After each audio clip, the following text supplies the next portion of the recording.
Right guys, Jack here, JBF Music and Guitar Lessons. What I've got for you today are 6 things I found to be the most beneficial over the past few years in terms of tidying up my playing and getting my hands more in sync. Number 1 is playing as lightly as possible with both hands. I'll link to a much more detailed breakdown of this topic with the eye up there, but in a nutshell, at the start of your warm-up, touch the string just enough to hold it down. Pick it just enough to get a sound, lock that in, and make sure to refer back to this loose feeling if the death grip starts to kick in. Tip 2. Now this ties into the last one, but improving my legato with some amazing tips that I picked up from Tom Quill, focusing on technique over brute force. Hammering near the fret wire, and using the tip of your finger probably being the main takeaways. Again, I'll pop the full video complete with a killer Tom Quill legato fusion lick up there. As stupid as it sounds, using less surface area on my finger has really helped with fluidity.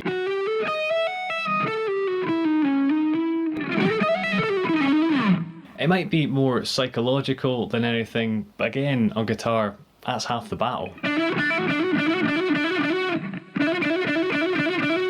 Number 3, picking from the elbow.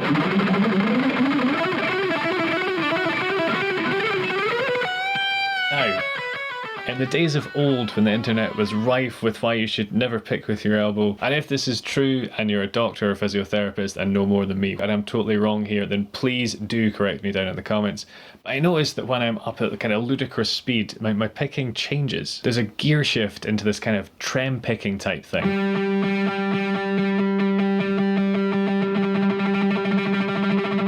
So what I've been doing is locking into that feeling and applying it to slower playing when warming up, and also making a conscious effort to switch to this different picking feeling for speed bursts when jamming. And again, so as not to bog this video down, you can get a greater insight into integrating this into your playing with the omnipresent little eye. Tip 4.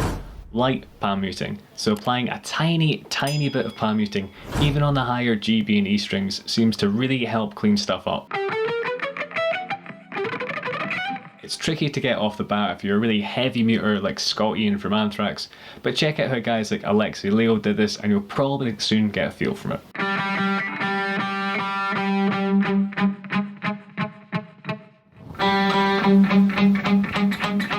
Muting is a huge topic in and of itself, and you can find my other top 9 muting tips with the eye up yonder. Tip 5, pick slanting, a concept brought to light by the patron saint of shred guitar, Mr. Troy Grady. Well worth a dive down the rabbit hole on his YouTube channel. To keep to the point, it's about having your pick orientated in such a way that you can get over adjacent strings. The term was sort of rebranded to escape strokes, which makes more sense in that you can escape from getting stuck between the strings.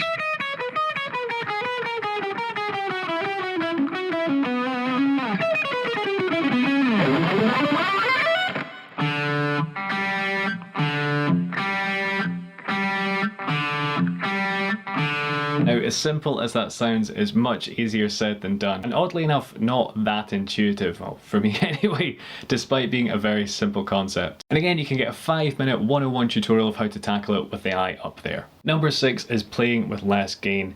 So this is probably one of those I've done for the longest, but generally I just applied it to rhythm playing. Over the past few months I've found that nerfing my compression and dialing back the gain to the point where it's uncomfortable to play has really helped my hands sync up. Instead of being able to brute force it through a lick or run, this really makes you hone in on precision playing. Now if you're like, damn, I really wish I'd known about this sooner, they all sound really useful. Then make sure to subscribe and enable all notifications so you never miss out on new content and tips like this. And or drop a like and a comment if you want to help support the channel. It sounds stupid, but these tiny interactions really do make a huge difference. Okay, so I got my axe effects up, which I'm using for my sound today. I'm going to start to take back the volume and take back the gain to a point where it's really uncomfortable and I have to focus on the minutiae or the kind of precision and detail. Okay, so I've dialed in more gain than I had before. There's lots of kind of string noise and stuff like that. And it's kind of dialed up to the point where I don't need to think about too much. I can kind of go at it and there's enough gain and compression that, well, it's going to be sloppy, it's more or less going to get the job done, right? So what I'm going to do is make things difficult for myself. The first thing I'm going to do is take the level down, I think. Let's go with that. I'm going to take my level down to 5. So already you can hear That's quite a reduction. I think I'm going to play about with both of them. So the next thing I'm going to do is take my drive way, way, way down. I'm just going to set that to like 0.5 or something. So this will be... So compared to before, barely any string noise. If I try to sort of talk and play, because there's hardly any compression and hardly any gain, the notes aren't going to be clear at all. So this is maybe a wee bit too tricky for me just now, so I'm going to pop my level up to 7 so I can hear what I'm doing a bit more, a tiny bit more saturation, and this is probably... Right, this is a bit uncomfortable because I can still play, but I'm having to think a lot more about how I'm picking, and you can tell when I'm speaking I'm not concentrating enough on it. So for me, this kind of tone is getting a wee bit tricky. I could stick the compressor off, and if I really want to give myself more of a hard time, which I actually do today, I'm going to put my level back down and I'm going to go all the way to 4. So this is still going to be a driven sound, not really a lead sound though. And that's what I'd use for my warm-up.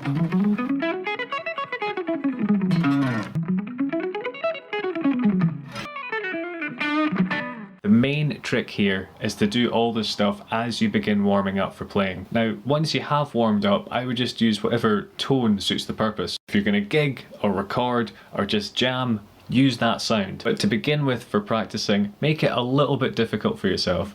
Keep it as slow as necessary and controlled, and very importantly, cut yourself plenty of slack when you risk something and it comes out as pure slop, which I'm pretty sure all of us experience on a regular basis. Focus on precision and the other 5 tips.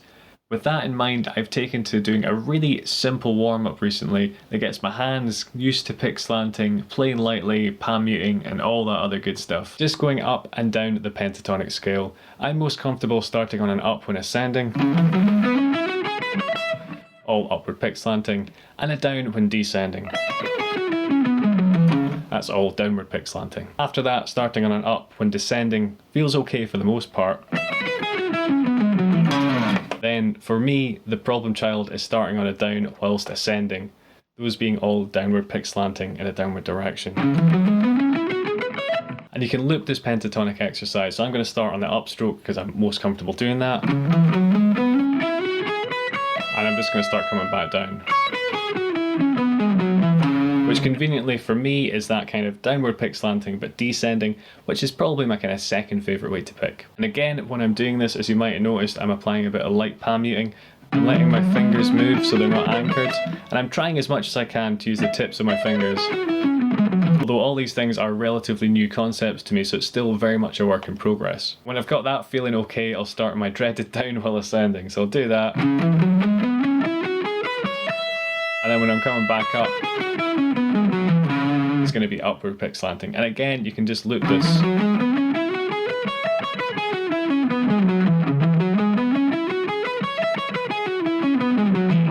Keeping it slow and steady enough that you can consciously apply all the tips we've looked at here. So this is a great way to work on both of those while going higher and lower in the pitch to find any deficiencies. I like to write down what I'm working on, in this case those 6 tips, so I can make sure I don't get distracted and I can keep going back to them. An honourable mention goes out to keeping a straight wrist, which you can get top tips on from that video. This has been Quick Guitar Tricks, that's the playlist there. But yeah, hit subscribe to keep up to date with the channel, leave me any suggestions, and enable all notifications by ringing that little bell on the side if you feel so inclined.